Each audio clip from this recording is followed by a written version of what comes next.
guys and welcome to today's video. So today I'm going to talk you through all of the books I've got recently. So it's currently kind of like the middle of February or like the end of February. So this is like a collection of books from Christmas, my birthday that was at the end of January, and then also some book box books. So let's just get into it and I'm going to talk you through all of the books that I have got basically in the last 2 months. So the first book, I got this for Christmas from my mum, and it's I Have No Secrets by Penny Joelson. I've already read this book and I absolutely loved it. It basically follows Gemma, who has cerebral palsy and so is non-verbal, and she can't really like move that much, and she basically has to have a lot of help. Her carer goes missing and Gemma knows what's happened and who made it happen, and someone else helps her. It's basically like a mystery, and also like you see Gemma go through all of these stages of being able to find ways to communicate, and it's just such a good book. I really loved it. This is kind of a YA book, so it's suitable for younger audiences, but I loved it and would really recommend it if you're looking for a book that is basically a mystery, mild thriller, but also delves into disabilities. It's a really good book, really recommend. So the next book I got from my friend Ella for my birthday, and it is Wackenhyrst by Michelle Paver. I'm yet to read this, but the blurb says, in Edwardian Suffolk, a manor house stands alone in the lost corner of the fens, a glinting wilderness of water whose whispering needs guard ancient secrets. Maud is a lonely child growing up without a mother, ruled by her repressive father. When he finds a painted medieval devil in a graveyard, unhallowed forces are awakened. Maud's battle has begun. She must survive a world haunted by witchcraft, the age-old legends of her beloved fen, and the even more nightmarish demons of her father's past. This sounds so good. I can't wait to read this one, and I'm definitely going to be reading it soon. Obviously Ella really recommended it, which is why she got it for me for my birthday, and I'm going to talk about the other book she got me a bit later on, but I'm hoping that this is as good as that one. I'm really excited to read it. Also, I've just flicked through. I haven't flicked through yet. But each chapter has like a little bird and really nice typography for the titles. And again, this is a really pretty cover, so I'm excited for this one. The next book was another one I got for Christmas from my mum, and it is Life After Life by Kate Atkinson. This is quite a big chunky book. I'm yet to read this, but basically my mum went to the bookshop, our local bookshop, to ask for recommendations, and she sent the lady who runs it my Goodreads to be like, this is what she reads, and the lady sent an email back with recommendations, which I then picked off. So I hadn't heard of this one before, but it was recommended. And the blurb says, what if you had the chance to live your life again and again until you finally got it right? During a snowstorm in England in 1910, the baby is born and dies before she can take her first breath. During a snowstorm in England in 1910, the same baby is born and lives to tell the tale. What if there were second chances and third chances, in fact an infinite number of chances to live your life? Would you eventually be able to save the world from its own inevitable destiny, and would you even want to? This sounds so good and intriguing, and I'm really excited to read this. It's a lot bigger than the books I normally read. It's almost 600 pages, or maybe it is 600 pages. It's over 600 pages, so it's probably it's about double the size of the books I normally read, but really excited to read this one too. The next one I've seen so hyped on Bookstagram and Booktube, which is why when it was recommended amongst those books for Christmas, I chose this one, and it is Big Little Lies by Liane Moriarty. Moriarty, yeah. I'm yet to watch the TV show because I wanted to read the book first, and I'm not entirely sure what happens in this. I've just seen it hyped so much, so I'm going to read you the blurb. So, single mum Jane has just moved to town. She's got her little boy in tow, plus the secret she's been carrying for 5 years. On the first day of the school run, she meets Madeline, a force to be reckoned with, who remembers everything and forgives no one, and Celeste, the kind of beautiful woman who makes the world stop and stare, but is inexplicably ill at ease. They both take Jane under their wing, while careful to keep their own secrets under wraps, but a minor incident involving the children of all three women rapidly escalates. Playground whispers become spiteful rumours until no one can tell the truth from the lies. It was all going to end in tears, but how did it end in murder?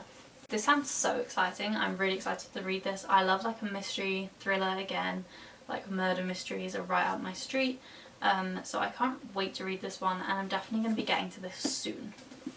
The next book was another birthday gift from Ella, and it is Circe by Madeline Miller, which again, the cover is just stunning. Like, look at the gleam of the bronze. I read this, and me reading this will be in my February reading vlog, so check that out when it goes live, which hopefully will be soon, or it will already be up. I'll link it anyway once it's live in the comments of this. This followed Circe, who is the daughter of Eos, who is like the sun god, and she's not like that talented at being a goddess. Basically, she's kind of like the runt of the litter. No one really cares about her, and she doesn't think she has any special powers until she discovers witchcraft through plants and flowers.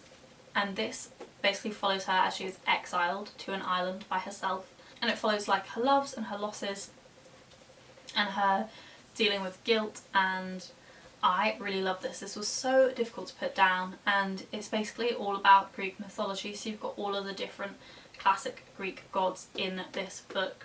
I don't think I'd read anything about Greek mythology since I did a project on it in year 5, so this is totally outside my normal reading box, but I really enjoyed it, and I'm going to go and find more books that include Greek mythology because I loved it so much.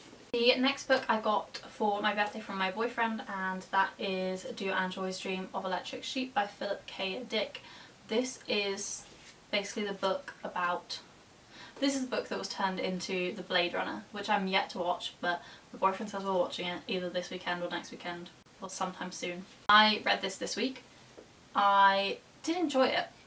It's again really outside of my normal realm. It's basically set over 24 hours, and it's after most of the world has it's basically after the rest of the world has kind of like left the planet and gone elsewhere, and there's some people left. And our main character Rick Deckard is a bounty hunter, and he basically goes and exterminates androids that have gone bad.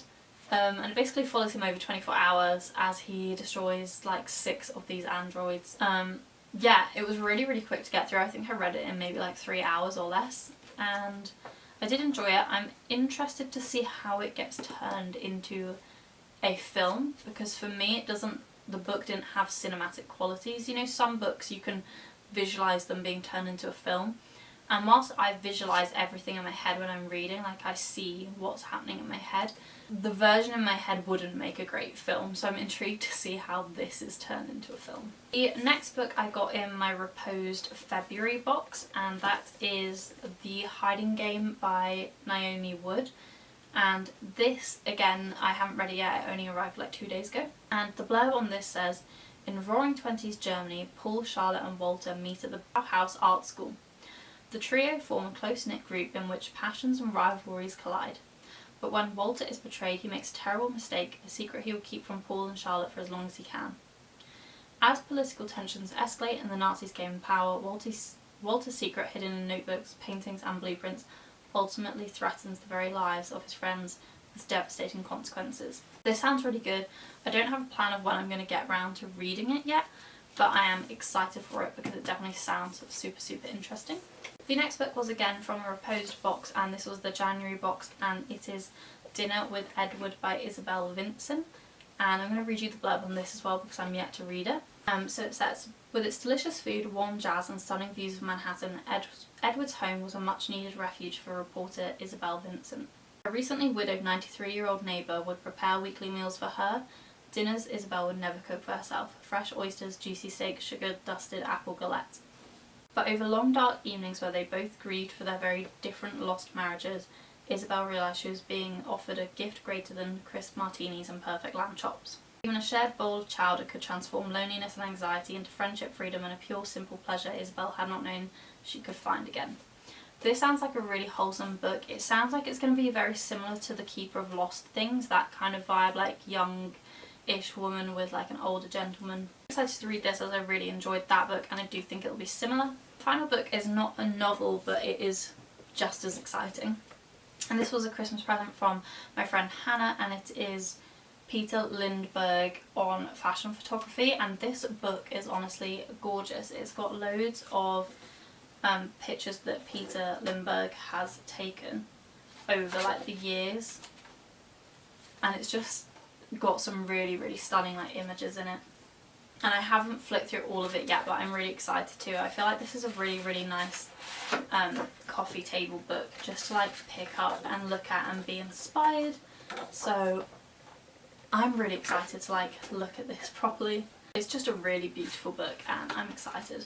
And I think at some point when I have my own house, this will definitely be on the coffee table for people to flick through and look at for themselves, because it's just so pretty. But yeah, it's got on the back as well like some of the brands that he's photographed for. So it's got like Giorgio Armani, Dolce & Gabbana, Alexander McQueen, YSL, Versace. So this is a really pretty book and I'm very excited to like flick through it.